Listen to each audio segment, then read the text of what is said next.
If you don't know where you've come from, then you don't know where you're going. That famous quote perhaps best sums up the importance of learning and preserving our history. And one of the individuals who has made it a life passion to keep history alive in the RGV is Eugene Fernandez. He's a Cameron County Historical Commissioner and KVEO historian. Recently, he published a book called Jackass Flats, which features many of the history pieces you've seen on Throwback Thursdays. Brenda, we're in a setting now that lends itself very appropriately to a lot of the features that KVEO has covered over the past more than 80 episodes that Throwback Thursdays has gotten into. I'm presently in Jackass Flats, and that goes appropriately with my book that I just published.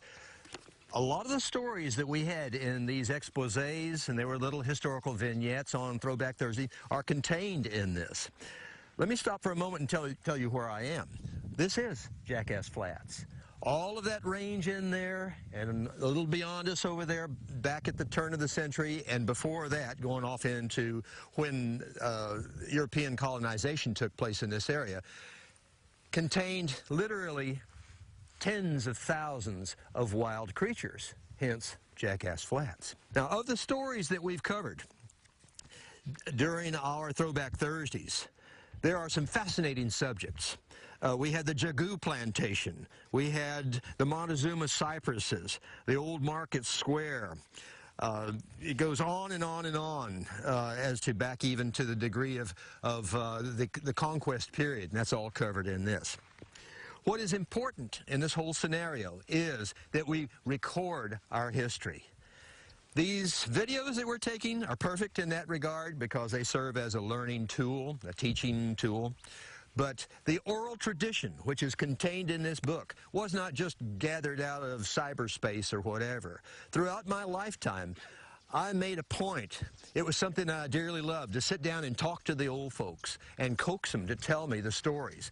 If it weren't for presentations like this, these oral traditions would die, and we can't have that. So please, those of you that are interested in history, go out there and make contact. Establish interviews with the old folks while you can, because you will not regret. On the subject of recording history, the video bank that KVEO produced along with me for these last 80 sessions or so was given to UTRGV to put in their archives to utilize as a teaching tool. There are some fascinating subjects in that range of video clips, and they will surely serve well to teach the young ones in the next generation. And accounts such as these are very, very necessary for the preservation and the continuance of our history, of our story. What went in here was the life's effort of so many people that made this part of the country, and the rest is history. For KVEO News, I'm Eugene Fernandez.